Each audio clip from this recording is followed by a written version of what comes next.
Now, in Israel this morning, protests are taking place across the country with demonstrators blocking major roads as they call for the release of the remaining hostages being held in Gaza and an end to the ongoing war.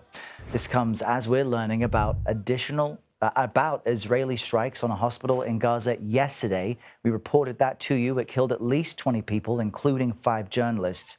Israel's now calling this incident a tragic mishap. CBS News senior foreign correspondent Holly Williams is following developments for us from our London bureau and joins us now with more. Good morning, Holly. What are we learning about this strike and those killed? Good morning, Errol. Well, they buried 5 journalists in Gaza yesterday, all of them killed in that so-called double-tap strike on Nasser Hospital in the southern Gaza Strip earlier in the day. The journalists were Mariam Daga. She was a freelancer who worked for the Associated Press, an American news agency.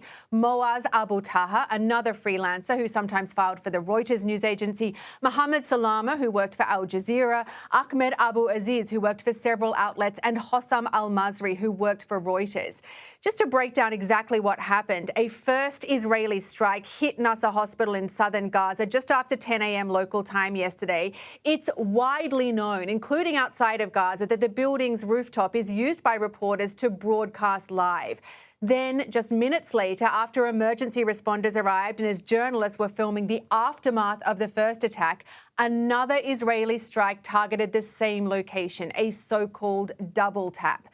As you know, Errol, international journalists have been barred from freely reporting in Gaza during the war. We've only been allowed in accompanied by Israel's military. But many local Palestinian journalists have risked their lives reporting for the international media, and nearly 200 have been killed. The office of Israel's Prime Minister Benjamin Netanyahu called the attack on the hospital yesterday a tragic mishap and promised a thorough investigation. And Holly, what more can you tell us about today's demonstration in Israel? Because they're not the first. They seem to have been ongoing. They have been ongoing, almost getting on for 2 years now, Errol. Israeli protesters have reportedly blocked roads, in particular 2 major routes that connect Tel Aviv with Jerusalem as part of a so-called day of disruption.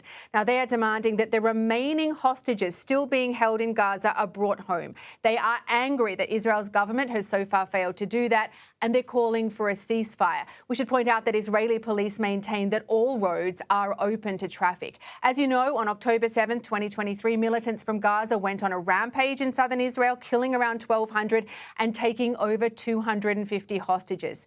20 hostages are still believed to be alive. Remarkable footage of those demonstrations. Holly Williams with the latest from London. Holly, thanks.